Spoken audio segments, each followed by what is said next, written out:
Yeah, welcome. We're back, and today we are talking with Seisha Unaya. And Seisha, if you can hear me, your mic is muted.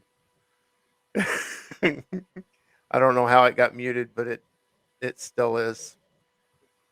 And there you go.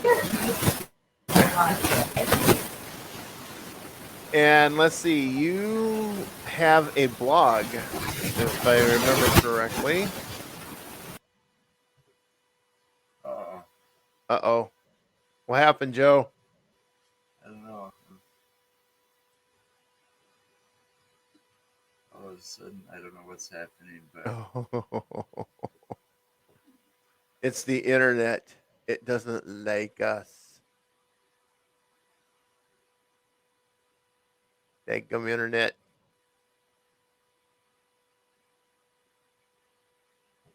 it wasn't. There we go. Hopefully that's the last time that happens. Sorry about that. No, it's all good. We can never Oh, rely you on the sound much better internet. now. It sounds like now. It may have worked it out. I mean, it just depends.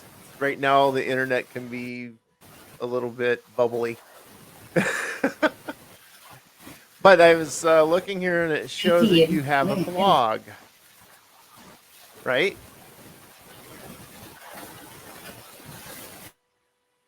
Oh yeah, that should be. And she froze again. Oh, anyway. Oh, yes, I do. I don't work on it nearly as enough as I should, but it's starting to pick up its pace a little bit. Ever since I joined the fantastic Haunted Diary Paranormal School, it has given me some more encouragement and such to get back to writing. Because I enjoy writing and I also enjoy sharing experiences of paranormal with others. that's cool. That's cool. So, let's see if we can get this going here. um, One of the questions I ask normally of our guests, and it's to get you able to just kind of tell your side of it, and that way people who haven't seen you or know about you can actually listen to what you have to say, and then they get to know you a little bit better, and then also they can go check out your blog. But what I usually ask is, what got you started in the paranormal and your interest in it?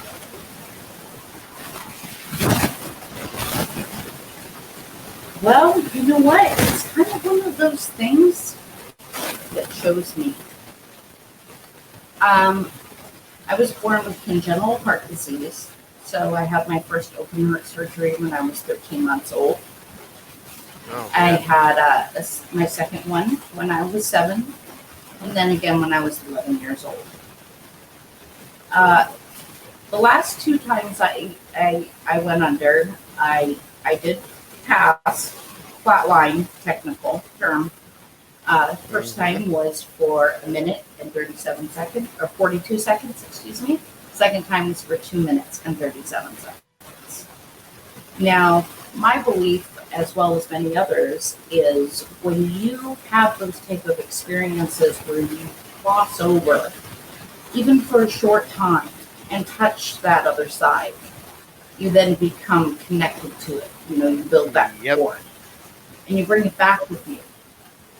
So my childhood, growing up in such a remote area, I mean, literally guarded by a border.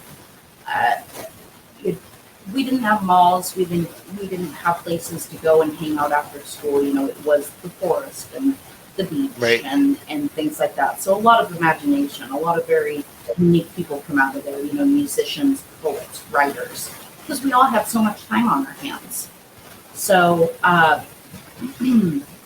And then it being so charged with this native ancient energy, and then being someone who not only was born an empath, then having those connections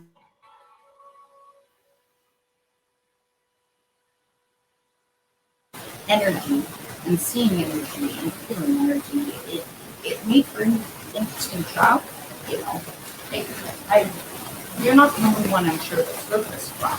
And I have a good friend, I'm not going to drop any names, but, a famous psychic medium who grew up in a similar fashion. Her parents thought that her imaginary friends were just that, children imaginary friends. But they weren't. They were still friends. And so talking to spirits at a young age and interacting with them, then there's me. And on top of it, I come from a line of intuitive women. My mother is clairvoyant.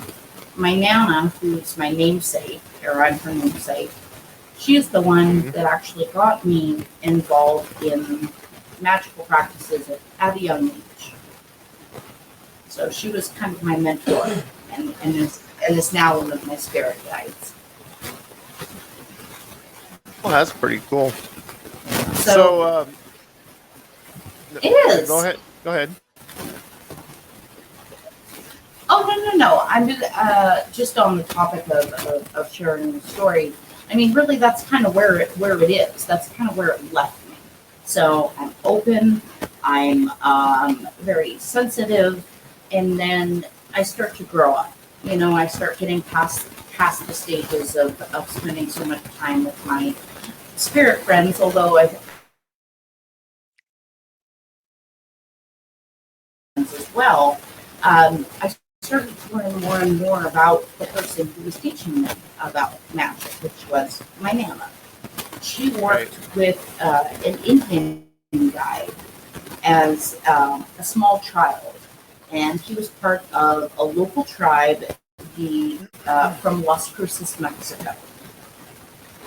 And she used to do, as a little kid, she used to do warrior dances, and they were calling on the spirits and things like that. So she had that connection as well.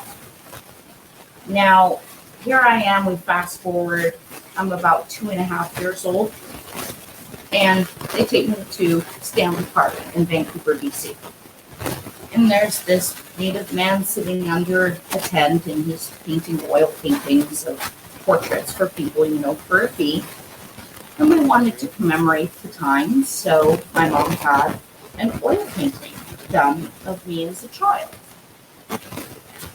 After we brought the oil painting home, now I'm too young to really remember the chaos of it. When you're young, you can still feel it, but it doesn't feel as chaotic to you because your world is so much more simplified. It's not clogged up with the adult life of bills, work, this, that. So when things started happening to a point where my mom, who would be definitely, well, not now, would be a classic version of a skeptic, started having things become so bad in the house where she called upon different denominations to come into the house. So we had a rabbi, we had a bishop, we had a priest, we had a Native American medicine man. They all came into the house to try and figure out what was going on. Why are we waking up in the morning, in the middle of the night, with all the water turned on, blasting all over the place? Why is the wood pile outside falling off? Why is this happening? The knocks, the common stuff that starts to happen when you start getting that infestation. And, the Native Americans said, when we know when the foundation was dug, when we originally moved there, we stayed and lived with my Nana while our house was built. And being such a small area, there was only one contractor. He ended up being my non-blood uncle, Uncle Hank. And he built the foundation for our house. In doing so, he unearthed 2 complete set of American remains. Now, in Point Roberts, this wasn't an unnatural thing. It was pretty common. So he would call the correct authorities, and they would come and they would take the remains and they would do their blessings and their chants, and we would move on with life. the house was built, and then of course we go back to the time where this activity starts happening, and we bring in all these people immediately, seconds. That Native American medicine man zoned in on that painting. He said, it's not the house, it's not the land, it's been cleansed. There's something in here. There's something. And he pointed at that painting of me. And he said, it's that. That is your source of the problem. You need to get rid of it. My mom said, no, that's my daughter. I'm not getting rid of that. Well, you need to. If you want things to get better and you want us to, redo the ritual here and live a normal life, you need to give that to us, and we need to get rid of it. Now, we thought it was being disposed of properly. Now, as I'm older and work with people in the field, and whether it's psychic mediums or paranormal or whatever it may be, they did the worst thing in the world they possibly could have done. They burnt it. So whatever was in I'm there that told released is it released and went into the vessel of the intent, which was me. So ever since that painting was burnt, my life has literally been absolute chaos. And it sounds so dramatic, but I'm being 110% truthful. Okay. From surgeries to, right. Yeah, stop me. No, I'll have to fill you in a little here. I am a non-practicing Wiccan. So I've dealt and delved into that type of backgrounds. So everything you're telling me, I understand. I've seen it firsthand, or a lot of it firsthand. So you can feel free to say any of this to me, because I won't ever judge you in that manner, because I understand it.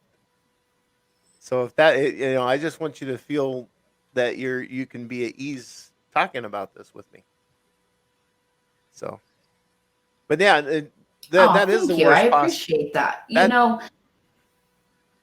No, that is the worst possible way they could have disposed of it, because all that did, whatever was in that painting. But see, what's got me is how or what was it that got in that painting? The only way I can think of it being put in there is the Indian man that did the painting did something. That's the only possible way I can think of. And what my mom says is that they weren't present for the entire duration of the painting. The man would start out with a basic sketch.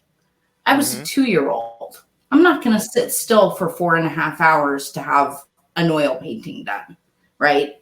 So he starts out with the basic, probably took a photo of me. That she does not remember.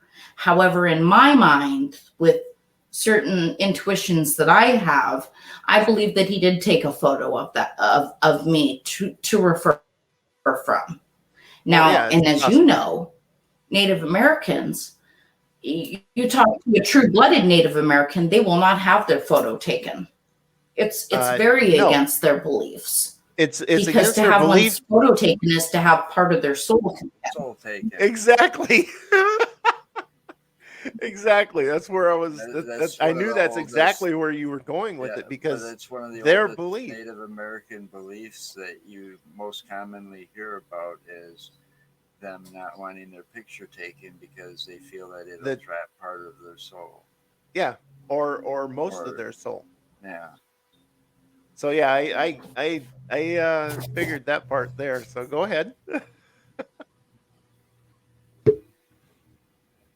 Yeah. So what I've been told, is that there was definitely some malicious intent in what was being produced. And unfortunately, like you said, they did the worst thing they could do. They burnt it. And therefore, it left a very lasting impression on me. And my life right now is a perfect example of that. That's a true fact. I'm not saying it's unmanageable or anything, but ever since I've moved back onto Indigenous land, the paranormal activity that has followed me my entire life, and you've read my blog, it's followed me from apartment to houses, to hospitals, to hotel rooms. But yet once I moved back here, I mean, it went from 5 to 50. Instant. So it's escalated. And I was here by myself for the first month and a half. So I really got a feel for the energy. Now, again, when we first came here, that was part of the reason why we wanted the house in the first place. I was with a roommate. We were both looking to get a house together. Again, I never thought I would move out into the middle of nowhere out in Camino Island. But when I saw this house and I put my foot down on the ground getting out of that car, the spiritual energy that I felt was so overwhelming, but yet so enticing. I call it my curse of curiosity. And I think all of us that delve into the paranormal have that. Because we know that by opening doorways, by even asking a spirit to move something or make a sound, that is an invitation. That is an invitation to them. And once they get that invitation, sometimes people don't know how to revoke it or set those boundaries. Right. I didn't feel the bad energy when I first came. It was just too overwhelming. It was like, figure me out. Now figure me out. Now figure me out. Now figure me out. The way I see it, and the way another fellow friend and psychic medium sees it, is when people talk about portals and doorways, gates. Mine is a revolving door. Right. In, out, in, out, in, out. The way one of them also described it is, pretend you're walking down a road. All the houses' lights are all off, but your lights are on. So they're going to go to your house because they know that you can see them. They know that you can hear them and feel them and interact with them. Not only that, when you're practicing magic, as I do, you are inviting that contact. So they come directly for you. So it is a very in and out type of a feeling here. Now, there's some that stay, some that are very nice, some that are very kind, even helpful. So in all, but in all of this, that you go know, ahead, Mark. with your attracting spirits, and I understand that too, by the way. Have you found any that are very attracted to you and are powerful enough to keep the evil or the dark spirits away from you? A lot of work. A lot of work. I work with someone very closely who deals with things of a more dark nature. And every time we talk and go over things, I'm left with a list of homework and what to do. And what to do to protect myself, my animals, and anyone who comes in and out of the house. Right. So that helps, but yet we're dealing with a lot here. I mean, a lot. 4 months ago, we discovered a human bone in our crawl space. And it has been positively identified by a homicide detective as human. Wow. Wow. In the crawl space. Yes. Wow. Imagine a room, Right there. Right? cut it sideways like a triangle, keep half of the room a shop, leave the other half of the room all dirt floor, all dirt. Don't cement it in. That's And weird. add viewing windows. That's what our crawl space is. That's the bone. That's crazy. To answer Tom's question, I can actually answer Tom's question there. It says, how do you not scratch that itch of curiosity? Well, Tom, it's called fear. For those of you who have fear, that's why you don't He scratch said that it looks itch. like an ankle bone.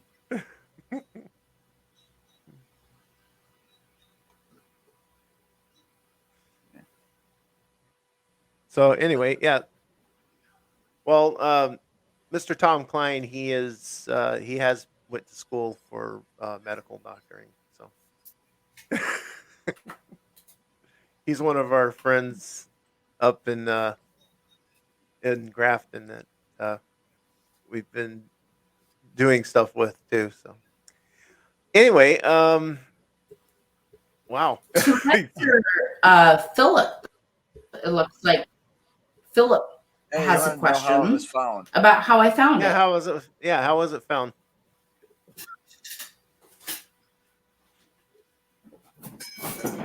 Here we go. This is one of the most common forms of divination that I use. It is a pendulum board. Now, it's a little bit more complex than most. This is actually the Walt Wood design pendulum board. Right. So it gets very detailed answers, everything from dates to numbers. Pull it back a little bit. It's like I can There we go. every now and then I see the Yeah, you can see the and then it goes like solid and then it'll clear up. I also have something stuck in this mirror here. So if you see any kind of undulating black masses up here, this sets off my motion detector security lights a good 15 to 20 times a night. I will hear it doing the exorcist where it's turning its head all the way around. And then when I review the footage, I see the in and out and in and out up here. So yeah, if you see any kind of electrical disturbances, we definitely have those here. Is that something that you or someone else has trapped in that mirror, or did it come with the mirror when you got the mirror? The mirror was clean when I got it. Unfortunately, it is no longer. And I have done every technique I can do, along with those suggested to me, to clear this mirror. And no luck yet. No luck yet. But I work with mirrors. I do use the pendulum dowsing board because I'm not one of those people that's afraid to touch a spirit board. I have one. I have one right over there. It's kept in a dark place because that's where otherwise known as a Ouija But board. I don't use it when I'm by myself. If I'm trying to communicate with something, I use my pendulum board, or I use my cards, or I use a mirror. Now, I was passed down as a child a mirror from my Nana as a hand mirror to sleep with. This is something she gave me to sleep with so that I could see what was really in those shadows in my room as a child. Mm-hmm. Ever since, I've continued to work with mirrors. There's a large one there that you can't see. There's one there. And then I also work with black mirrors as well. I seem to have really good luck with them. Cool. So Philip also asked, do you ever do water scrying? Yes. Yes. Definitely. My favorite place ever is a very calm day down at the beach. But Where I else also is do it better? here, on the table, on my own. I have a Honestly, nice beautifully carved soap spoon bowl that I use as well.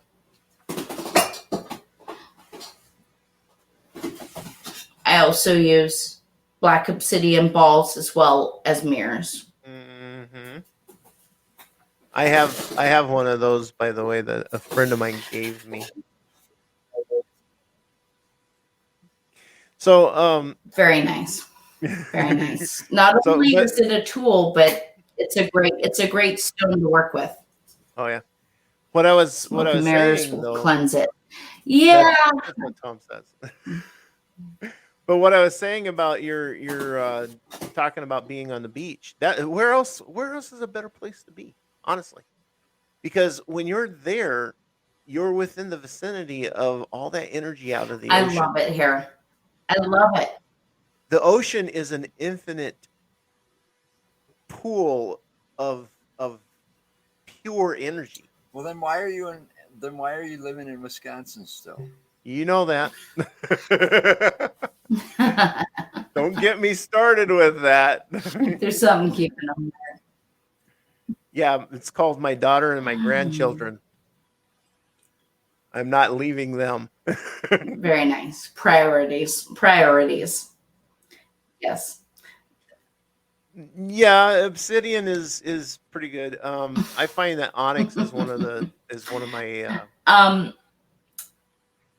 one of my go-to. Onyx and opal are my go-to stones. onyx and opal. Yes. All Do right. you do you ever My favorite as far as when I'm doing mediumship work is uh-huh. arsenite. Which one? Which stone? I didn't hear what stone you said that you is your favorite. Oh, and arsenite. It is very difficult to find, and I cannot show, even with this beautiful light, how gorgeous it is. But if you look at my Instagram after I get off this, I am going to post some photos of it. It has the most incredible lightning bolts of blue striations through it. And it is highly, highly conductive for dealing with mediumship work. I collect a lot of crystals and stones that I use for what I'm using them for. Basically, it's like anything else. It's like, oh, well, this is what I'm trying to achieve. These are my intentions. So I'm going to use this and this and this. But then I have my go-to for when I'm doing any kind of connection or mediumship work. Back to the house real quick. This is a good one.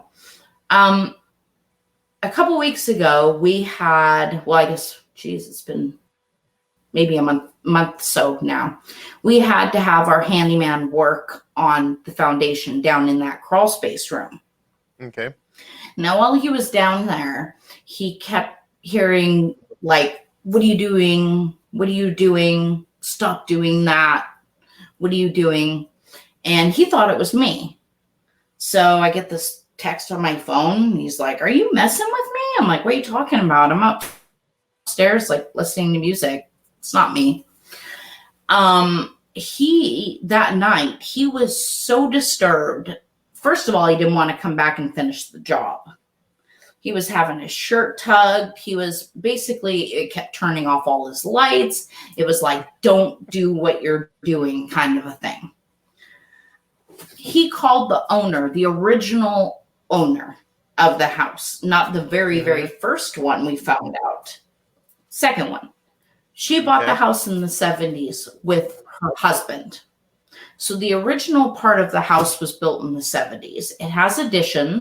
This house is kind of one of the most unique houses ever. It's like a little mini Winchester. We've got 43 windows, 12 skylights, 6 doors, and 103 concrete blocks with symbols in them all around the property, but only in front of any entry or exit of the house. So he called her to ask her, because I've never wanted to bring it up. I didn't want her to think I was crazy, and this was before we bought the house, and so it was like, we still want this house, you know. So I didn't bring it up. Found out that the 9 different people that I get mail for currently still have all been tenants within the past decade. We are the only tenants since 1999 to make it past a year and a half. Wow. Before we decided to buy the house. He told her, quote unquote, I have no idea how they are managing it. She moved from Camino Island to Idaho. Paradise to Idaho. No diss on anyone from Idaho, but I'm sorry, when you come out here and you see the beauty and the nature and everything, I don't get it, right? It all started when they made the additions. They made the additions of an entire cathedral bedroom on the other side of the house. The entire top floor is all my area. It's all a loft. So it consists of 3 different rooms. Awesome. Now, my sleeping area, my working area, and my sacred area. And she told him that when she first bought the house, they were taking out truckloads of everything from occult items to, old huge bowls of burnt charcoal, candle remnants, all sorts of things that you would think were used. There were chains, there were padlocks. There are all sorts of stuff in that room with the viewing windows that are now boarded up. So doing some more digging into the house, of course, now, unfortunately, with COVID, I can't get back into the historical society or the library. But when I first moved here, I did a lot of research on the house. There was nothing on this property before this house was built in 1972. They moved in 1974. And the people before them moved in 1974. And apparently, according to the owner, they were members of a cult. They were occult people that lived here and did rituals here. I've had several psychic mediums other than myself both see and know and feel and hear that there were some very, very, very bad things done here. And of course, with finding human bone and pieces of animal bone and things like that, we know that there was indeed both human and animal sacrifices in the house. Have you ever checked to look for? Have you ever looked for a portal? You ever? It's there to find a portal. Because if you can find them, there are ways of closing them. Well, I'm just saying there are ways of closing them. It'd take me a little research to figure it out. And it also depends on what type of portal it is. Right. I need someone like the person I'm working with or someone like you that knows about the portal situation. Because spirits, I know. Dealing with them, I know. Necromancy and divination and things and stuff, I know. When it comes to portals, all I know is what it feels like to me is that revolving door. That in, that out, that in, that out. That is, and what I've been told is right. And it very much is. Because it's open and they're coming and going as they please. Now, what do you think about this? Okay. So when you come down to the house, you start wrapping around this round driveway up to this crazy house. We have 9 different roof angles on the house. Some are metal, some are normal. Again, all the windows. It's wild. I'll post a photo of it later. The outside. as well as the inside too. Down halfway through our driveway, past where it's no trespassing, past our property line, there used to be a through road long time ago to a well. There's 2 old abandoned wells down there. When we first moved here, the very first thing I did was go investigate that road down there. I'm like, what is this road? It's got a gate on it. It's on our property. I'm like, interesting. So I go down there. It was March, so things were starting to bloom. And this circle, you could see it from coming down the path. I'm walking through knee-deep stinging nettles and poison ivy and blackberries with a machete trying to get down to this well area. I reached the bottom and there's a completely perfect circle with absolutely no life, no vegetation, no tree branches, nothing, absolutely nothing. Now, of course, we automatically think ritual circle, right? Ceremonial circle. It does sound something That's like what that. I've been told. I've also been told a much darker side of the possible story. The concept of Lucifer walking backwards in a circle and where a place would be scorched, which it is. It looks like somebody lit the circle in a fire.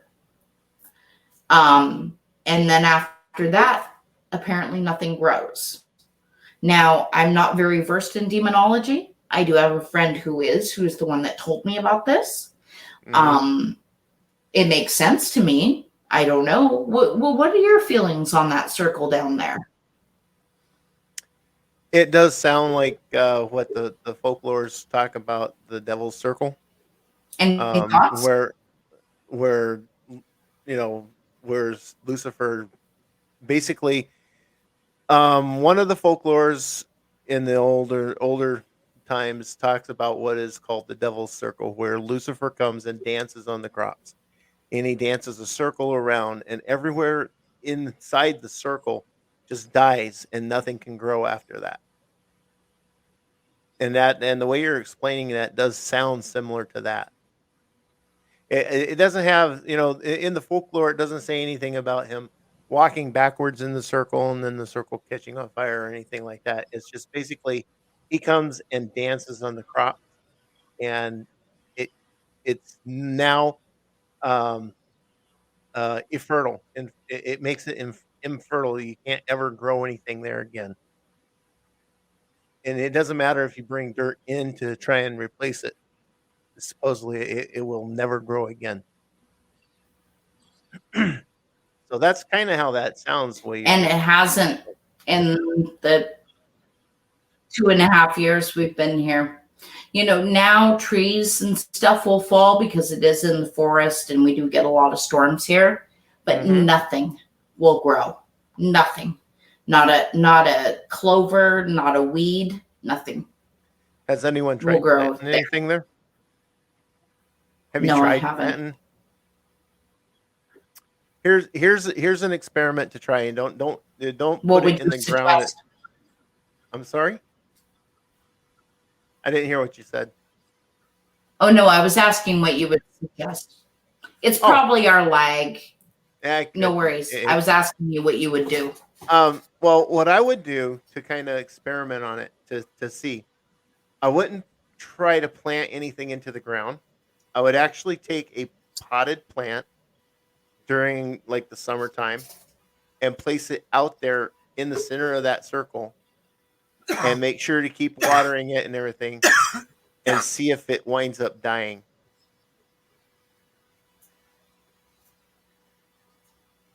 I'll give it a try. Yep. Because supposedly the devil's circle, once it's there, even anything brought in that's alive and growing is supposed to die from the bad energies that's coming off of it. Makes sense. Then you know what I So do? You know what It else I does. do though?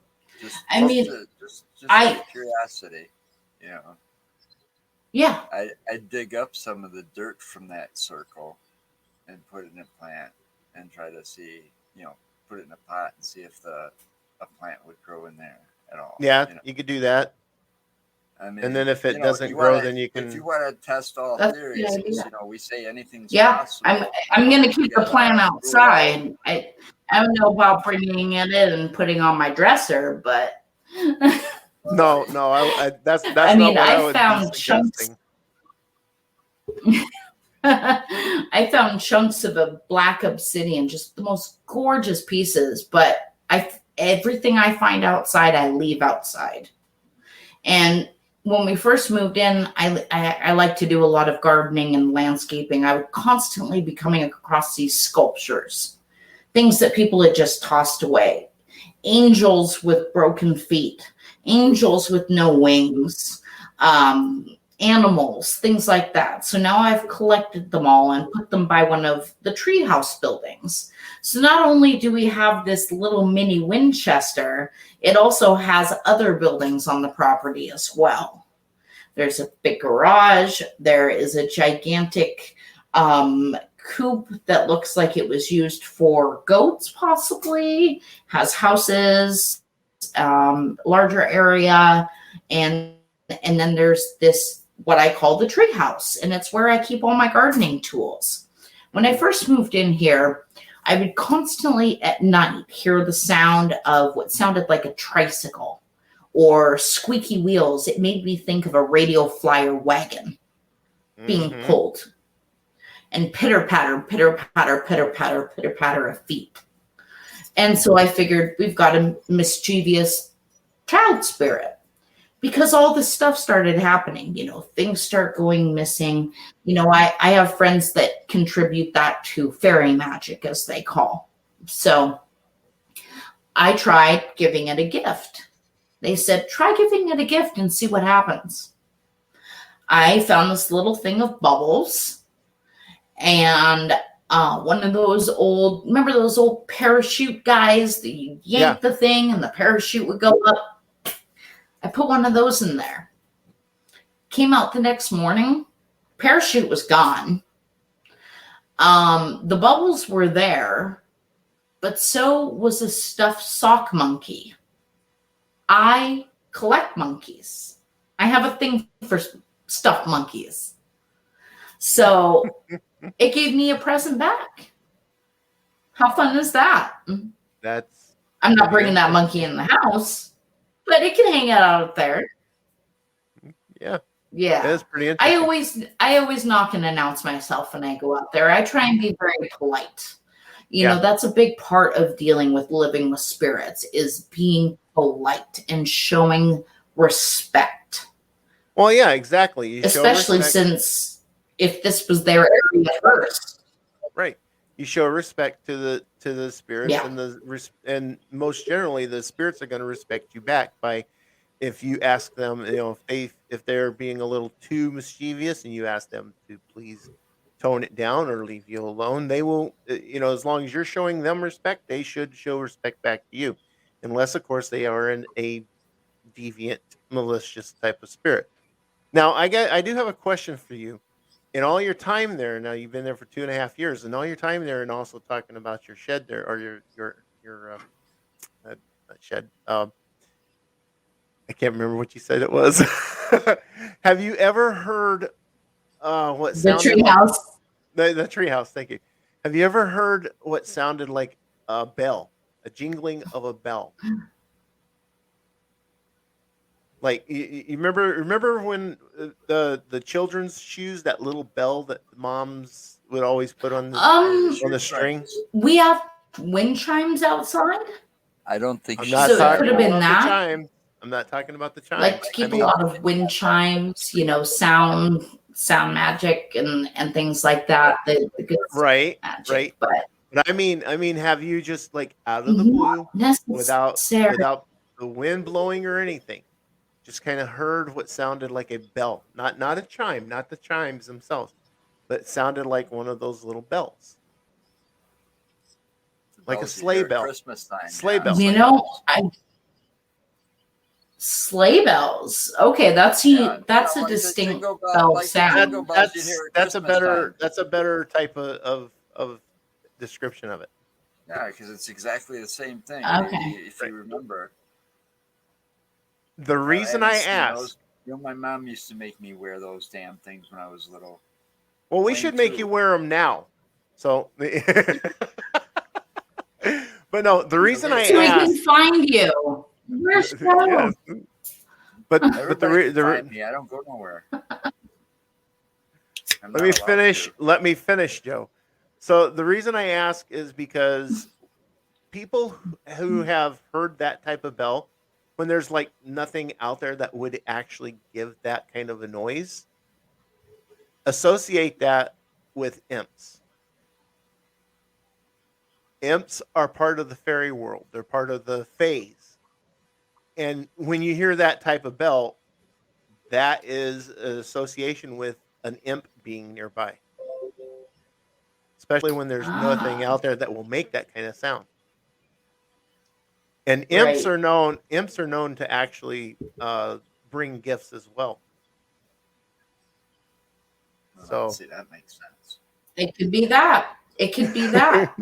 What do you think about Anything's the possible. post that I did where I have the two photos?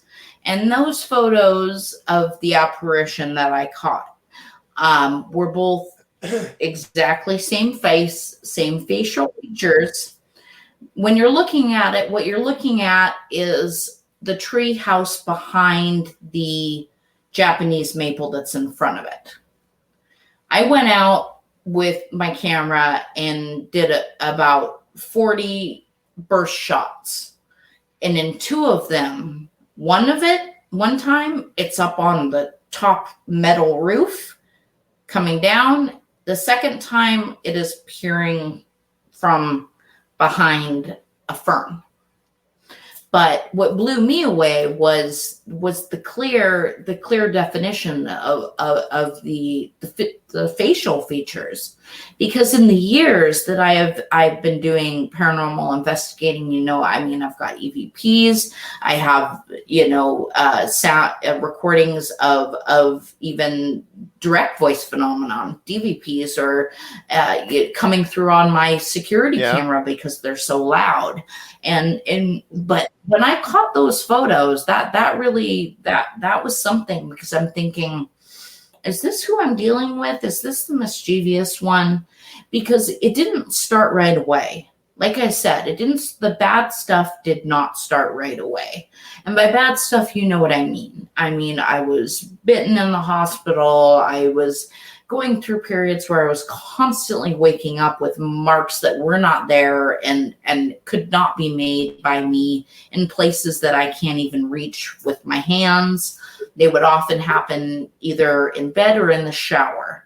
So when I started learning to protect myself, those were the first areas I went to protect, were my vulnerable areas. exactly. But it's almost textbook.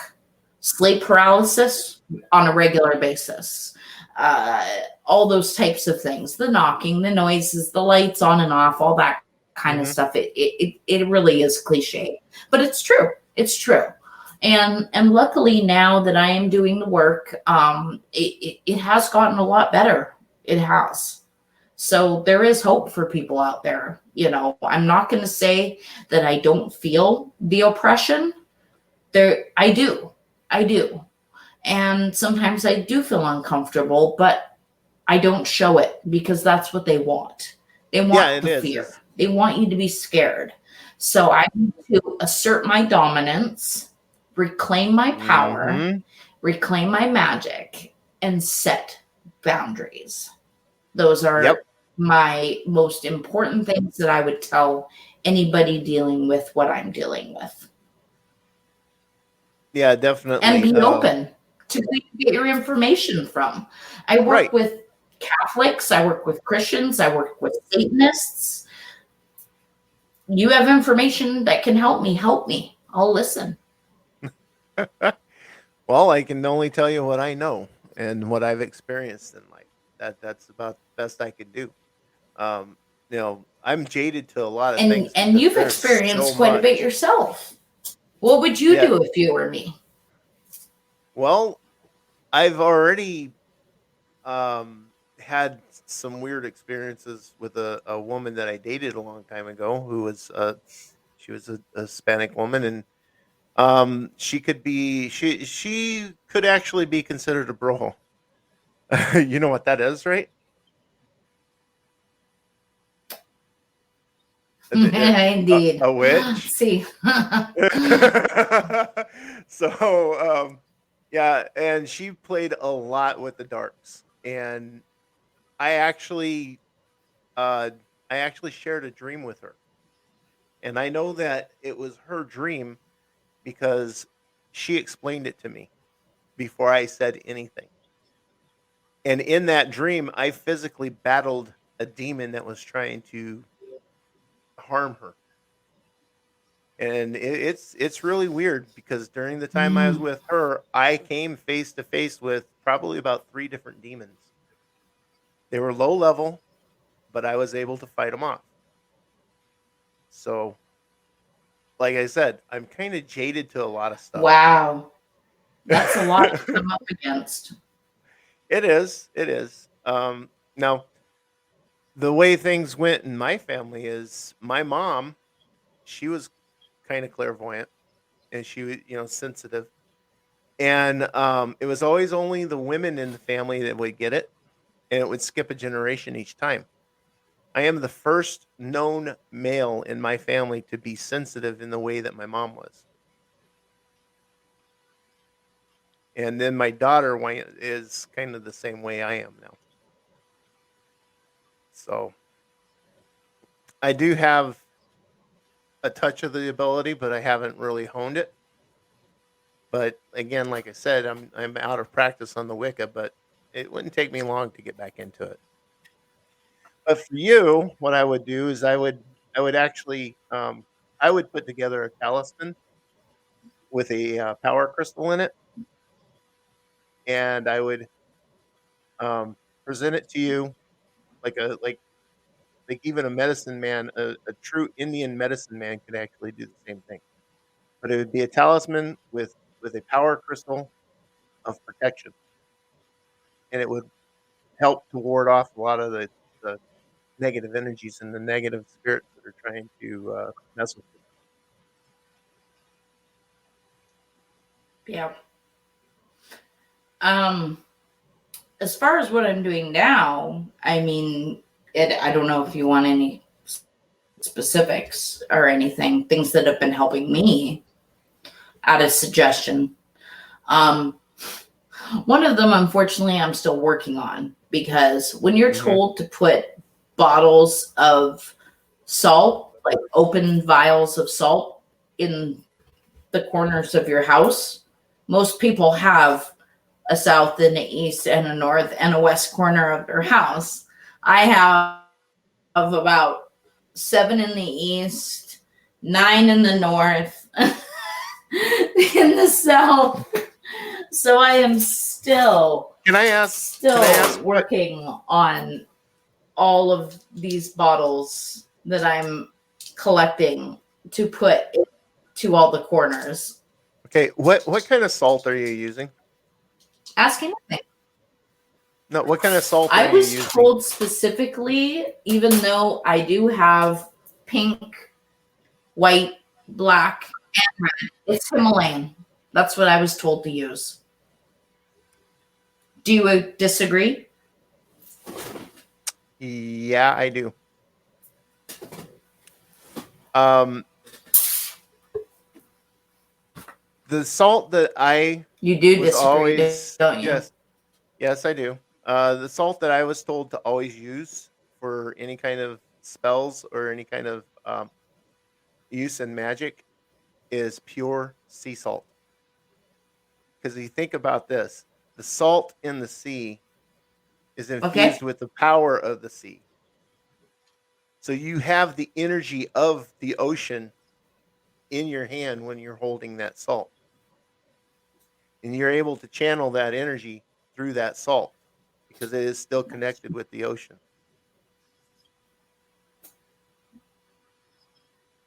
That's what I was taught Yeah, when I learned. that makes a lot of sense. So, but I get moon water. that again is me.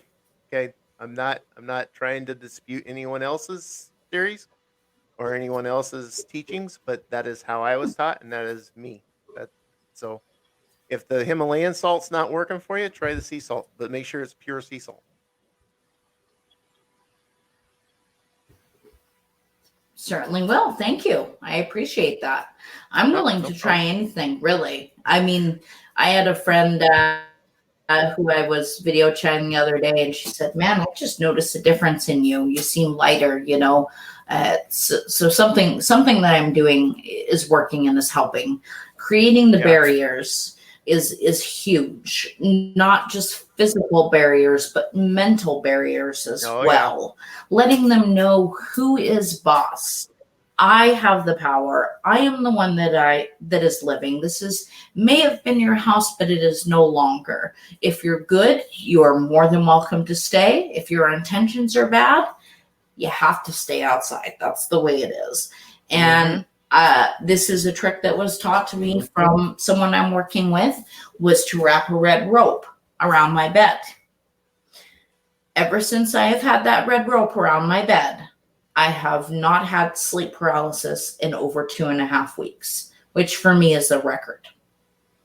Well, you know what the significance of So the color that's red helped. is? You know that red is You told me. red is a power color. And it is a very powerful power color.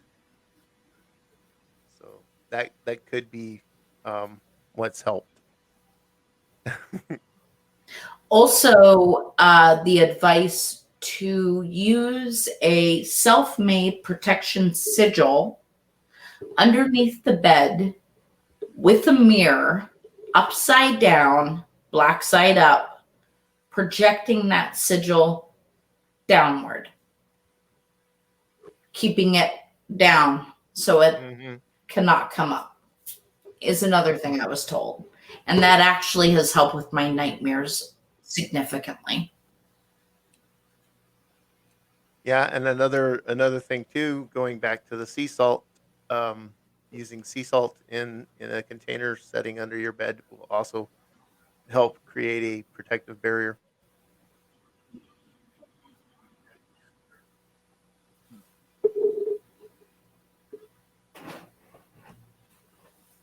So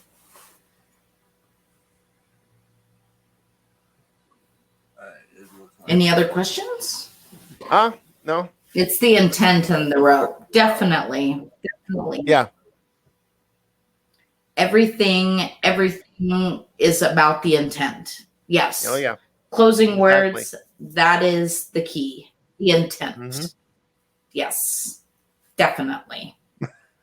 Well, Mark and Joe, it's been a pleasure. It's wonderful to see you. Oh, it's been a very sure we'll big be seeing pleasure you to meet around. you. You can stick around if you have time for a couple minutes. Thank you. Yeah.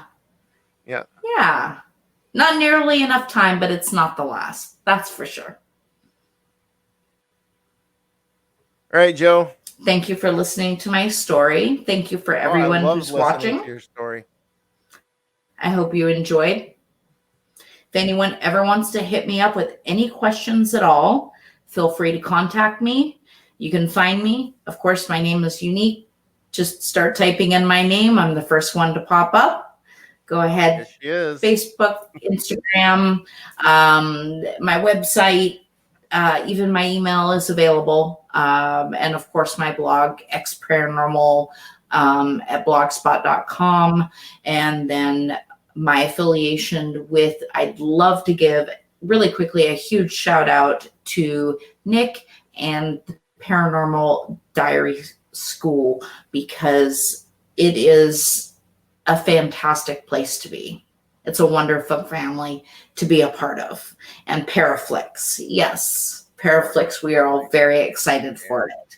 So Oh, everyone definitely. keep an eye out. There's going to be a lot of great content coming out. Definitely. There is. So get on board with Paraflix. Yes. And we Thank have you next again, you guys. Wednesday- I appreciated it. Oh, and thank Enjoy you. our time together. And next Wednesday we have Anytime. Ben Strongwell Anytime. from Ghost Tracking Investigations. That's next Wednesday, Ben Strongwolf. So that's our guest. So till Wednesday, stay safe and remember, Lovely. everything's possible. Always love to listen to other investigators. Definitely.